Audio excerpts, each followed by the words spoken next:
Okay, आपको one D अरे याद है? कल ही पढ़ी थी अपन ने। वन डी अरेज में क्या होता है, जब मैं एक वन डी अरे बनाता हूँ, जैसे मान लो मैंने एक अरे डिक्लेयर की इंट ARR और यहाँ पे मैंने लिख दिया 6, तो क्या होता है मेमोरी में एक बॉक्स बन जाता है, कंटिन्यूस मेमोरी लोकेशन कुछ इस तरह से, एक सिंगल बॉक्स, मतलब कि एक सिंगल रो। ठीक है, और उसके लगभग 6 पार्टीशंस के हिसाब से उसमें एलिमेंट स्टोर हो जाएंगे लाइक दिस।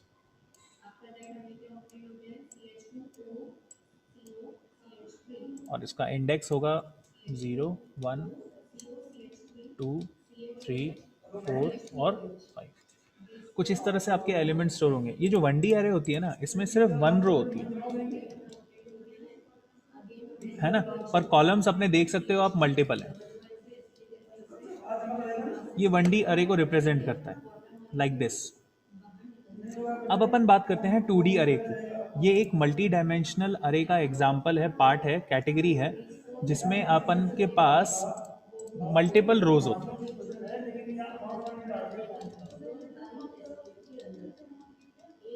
ठीक है, so what is the difference between one D array and two D array? One D array has one row, whereas 2D array has multiple rows। तो इसी चीज़ को अगर मैं एज अ 2D अरे रिप्रेजेंट करना चाहता हूं तो कैसे करूंगा? जैसे ये देखो, मैंने एक छोटा सा बॉक्स बना दिया है और मल्टीपल, इसको मैं पहले कॉलम्स में डिवाइड कर देता हूं। अभी भी ये 1D अरे ही है, बस थोड़ी लंबी है। ठीक है, 1 2 3 4 5, 5 रो, 5 कॉलम्स हैं इसमें, पर रो एक ही है। पर जैसे ही मैं इसको रोज को एक से ज़्यादा बनाना, डिज़ाइन करना शुरू कर देता हूँ, अब ये देखो, ये मेरे पास एक 2D अरे बन चुकी है। ठीक है, दोनों में डिफरेंस दिख रहा होगा आपको।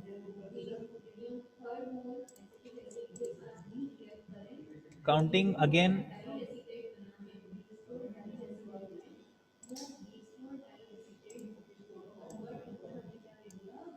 0 से ही इसका इंडेक्स स्टार्ट होता है, उसी तरह से कॉलम्स का इंडेक्स भी 0 1 2 3 और। ठीक है, दोनों में डिफरेंस आपको दिख रहा है? कोई मुझे बता सकता है आपको ये जो 2D अरे अब मैंने बनाई है, ये किसी एक मैथमेटिकल कंसेप्ट है उसकी याद दिलाती है? क्या है वो मैथमेटिकल कंसेप्ट? हैंड रेस करो। हाँ नवप्रीत बताओ। Sir matrix. बिल्कुल सही, बिल्कुल सही, matrix. Thank you so much. Matrix की याद दिलाती है ना, क्योंकि इसमें मल्टीपल रोज हैं और मल्टीपल कॉलम्स हैं। तो अगर आपको एक मैथमेटिकल कंसेप्ट मैट्रिक्स को रिप्रेजेंट करना है प्रोग्रामिंग में, तो मुझे 2D अरे की जरूरत होती है। ठीक है ना, हर एलिमेंट का इंडेक्स याद रखना 0 से स्टार्ट होता है। आपको याद होगा मैथ्स में अपन इंडेक्सिंग 1 से करते थे, A11 A12 A13 A14 ऐसे, A21 A22, जबकि यहाँ पे इंडेक्स 0 से स्टार्ट होगा। ठीक है, जैसे कि फॉर एग्जाम्पल अगर मैं इस एलिमेंट की बात करूँ, इस पर्टिकुलर एलिमेंट की, तो आप देख सकते हो इसका कॉलम नंबर है 2, है ना, कॉलम नंबर है 2 और रो नंबर है 1। थोड़ा सीक्वेंसिंग का ध्यान देना, ये मेरी जीरोथ रो है, ये मेरी फर्स्ट रो है, ये मेरा zeroth column, first column, second column. तो आप देख सकते हो मुझे ये वाला एलिमेंट कहाँ मिला है? ये मुझे मिला है फर्स्ट रो और सेकंड कॉलम में, मतलब इंडेक्स इसका 1 2 है। ओके, तो इस तरह से मैं एलिमेंट को टारगेट कर सकता हूँ, एलिमेंट को पहचान सकता हूँ, उसकी लोकेशन को ट्रैक कर सकता हूँ। 2D अरे बनाते कैसे हैं, चलो वो देखते हैं अपन।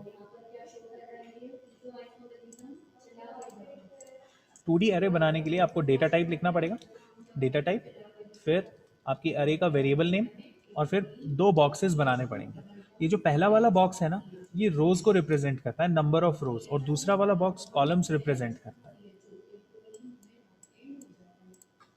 सेमीकोलन। जैसे एग्जांपल ले लो, इंट, इंटीजर का मेरे पास मार्क्स, पहली वाली रो, दूसरी रो, ये मेरी नंबर ऑफ रोज हैं। जैसे मान लो 5 और फिर 5, इसका मतलब ये है 5 रो और 5 कॉलम की एक मैट्रिक्स बन जाएगी।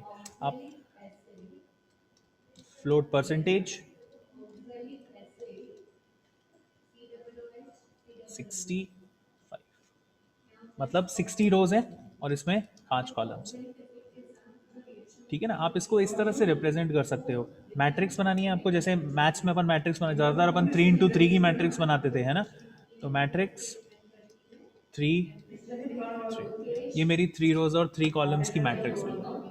तो आप इस तरह से अपने 2D अरे क्रिएट कर सकते हो जो एक मैट्रिक्स फॉर्म में कंप्यूटर में रिप्रेजेंट हो।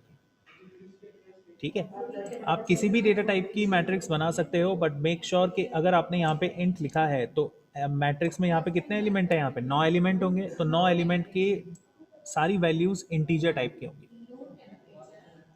इस वाले सेकंड वाले में मेरे पास 300 एलिमेंट्स हैं, 60 into 5 300। तो इन सब की एलिमेंट की डेटा टाइप क्या होगा, फ्लोट, मतलब ये डेसिमल वैल्यूज पे वर्क कर सकता है। ठीक है ना। अब जैसे फॉर एग्जांपल मेरे पास यहाँ पे 101 स्टूडेंट्स हैं, मुझे 101 स्टूडेंट्स के 5 सब्जेक्ट के मार्क्स इनपुट करवाने हैं। सवाल सुना, 101 स्टूडेंट्स के 5 सब्जेक्ट्स, मतलब हर स्टूडेंट के 5 सब्जेक्ट्स हैं। तो मैं एक मैट्रिक्स बना सकता हूँ 5 सब्जेक्ट्स को स्टोर करने के लिए 101 स्टूडेंट के लिए। तो ये देखो, जैसे मान लो इसी वाले को लेते हैं, मेरे पास 101 रोज हो गई, हर एक रो मेरे एक स्टूडेंट को रिप्रेजेंट करेगी और 5 सब्जेक्ट्स, हर रो में 5 कॉलम्स होंगे जो 5 सब्जेक्ट को रिप्रेजेंट करेंगे। तो इस तरह से आप एक मैट्रिक्स बना सकते हो। ठीक है, फर्स्ट वाला ब्लॉक रिप्रेजेंट कर रहा है रोज और दूसरा वाला ब्लॉक रिप्रेजेंट कर रहा है कॉलम्स। ये हमेशा ऐसा ही रहेगा, फर्स्ट वाला ब्लॉक रो रहेगा, ये कॉलम रहेगा। ये मत सोचो कि यहाँ पे मैं इसको 5 कर देता हूँ और इसको यहाँ पे 101 कर देता हूँ तो स्विच हो गया। नहीं नहीं, ये अब 5 कॉलम्स हैं, सॉरी 5 रोज हैं जिसमें 101 कॉलम्स हैं। पहला वाला बॉक्स हमेशा रो रिप्रेजेंट करेगा। ठीक है ना। तो इस तरह से आप एक मैट्रिक्स बना सकते हो। ओके, आप एक कैरेक्टर मैट्रिक्स या कैरेक्टर अरे की मैट्रिक्स भी बना सकते हो। ये देखो, कैरेक्टर सिटीज 5 इस तरह से। हालांकि मैं आपको बता दूं कि ये पर्टिकुलर जो लाइन मैंने लिखी है इसके लिए मैं एक सेपरेट लेक्चर डेडिकेट कर रखा है स्ट्रिंग्स का नाम से, बट थोड़ा बहुत आइडिया देने के लिए मैंने लिखा है। कोई मुझे बता सकता है इस पर्टिकुलर लाइन का मतलब क्या है? कैरेक्टर सिटीज 5 10, मतलब ये कह रहा है 5 रोज जिसमें 10 कॉलम्स है। What do you mean by that? अगर मैं एक जनरल सेंस में आपसे पूछूं कि क्या रिप्रेजेंट कर रहा है, देखो ये जो चीज है ये 5 सिटीज रिप्रेजेंट कर रहा है। हर सिटी का नाम होता है, जो अपना वर्ड होता है उसमें कई सारे अक्षर होते हैं। जैसे फॉर एग्जांपल अभी अगर मैं लिखता हूँ JAIPUR, हर एक कैरेक्टर ही तो है ये। एक कैरेक्टर, दूसरा कैरेक्टर, तीसरा, चौथा, पांचवा, छठा। पर आप इसे ऐसे नहीं पढ़ते हो, JAIPUR नहीं पढ़ोगे, आप इसे सीधे जयपुर पढ़ोगे एक सिंगल वर्ड की तरह। तो ये जो 5 रोज हैं ये 5 वर्ड्स बता रहे हैं जिसमें हर एक वर्ड में मैक्सिमम कितने अक्षर आ सकते हैं, 10 अक्षर आ सकते हैं। ठीक है, मतलब कि इसका मतलब क्या हुआ,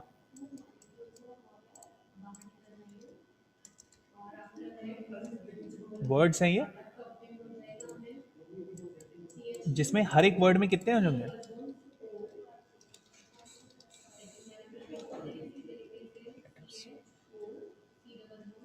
ठीक है ना। तो इस तरह से अपन स्ट्रिंग को रिप्रेजेंट कर सकते हैं प्रोग्रामिंग में। बट इस चीज़ को मैं बात के लिए डिले करता हूँ, पहले अपन इंटीजर अरे और फ्लोट अरे को थोड़ा अच्छी तरह से समझ लें, and then we will move on towards these things. ठीक है, डिक्लेयर करना मैंने आपको बता दिया। चलो अपन एक 1D 2D अरे डिक्लेयर करते हैं।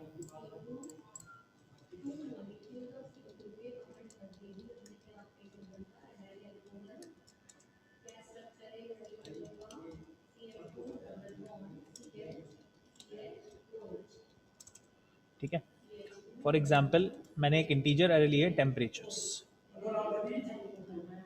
4 5। देखा आपने, यहाँ पे हमेशा इंटीजर वैल्यू ही आएगी। ये जो 4 है ये बता रहा है कि मेरे पास एक रो 4 रोज हैं और 5 कॉलम्स हैं। और ये पूरी स्टेटमेंट कह रही है कि डिक्लेयर, सुनो इस लाइन को, declare an integer array named temp with 4 rows and 5 columns. ठीक है, इस तरह से अब मैंने एक अरे डिक्लेयर कर दी। तो मेमोरी में इस एक मैट्रिक्स फॉर्म में, मतलब एक सिर्फ इमेज प्रोड्यूस कर रहा हूँ मैं, इमेज विजुलाइज करवा रहा हूँ। 4 रोज और 5 कॉलम्स बुक हो जाएंगे। ठीक है, अब ये स्टोर कैसे होगा, वैल्यूज कैसे मैं ऐसे दे सकता हूँ?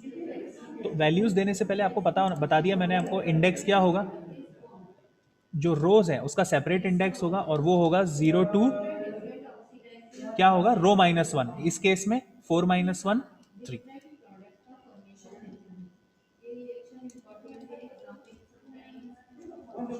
ठीक है, रो -1। उसी तरह से कॉलम का भी सेपरेट इंडेक्स होगा और वो होगा 0 टू कॉलम -1। ठीक है,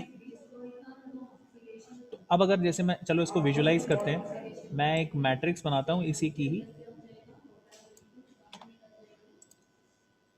जिसमें 4 रोज हैं, 1 2 3 4 और 5 कॉलम्स हैं।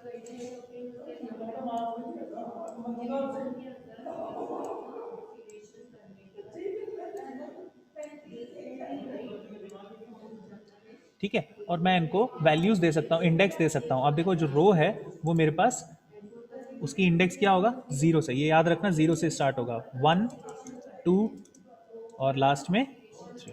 उसी तरह से कॉलम का होगा 0 1 2 3 और 4। ये समझना ज़रूरी है, तभी आप मैट्रिक्स को प्रॉपरली इंप्लीमेंट कर पाओगे।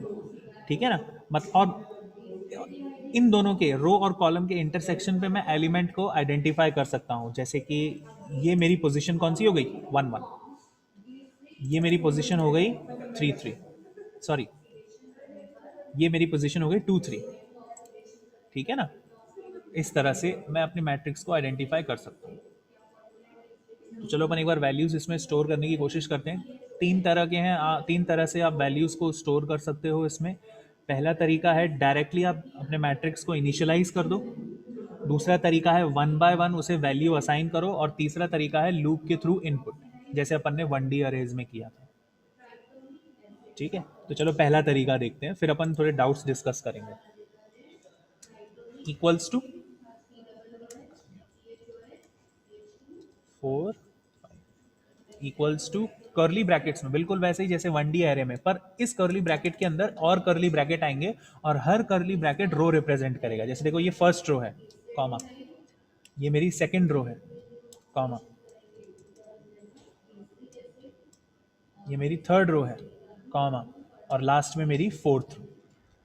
ठीक है, हर रो में कितने एलिमेंट्स हैं, 5 एलिमेंट्स हैं, तो 1 2 3 4 ये मेरी पहली रो में 5 एलिमेंट्स हो गए। उसके बाद 1 1 1 2, आप कोई भी वैल्यू दे सकते हो, मैं जानबूझकर सीक्वेंस में दे रहा हूँ।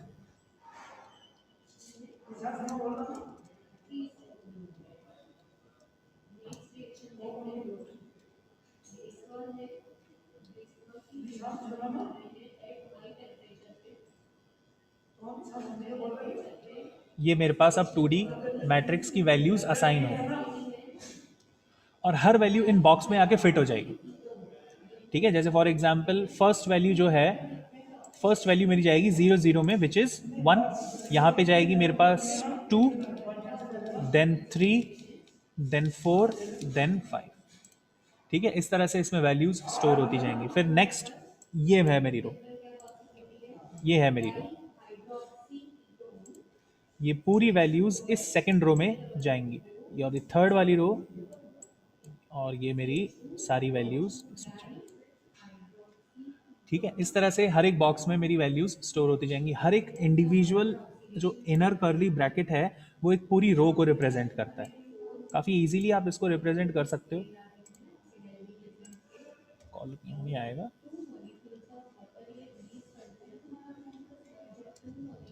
ठीक है।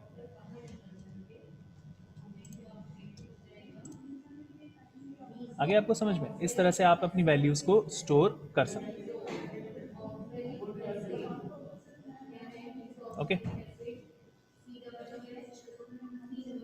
उम्मीद है आपको इंडेक्सिंग समझ में आई होगी, क्योंकि मैं आपसे अब पूछने वाला हूँ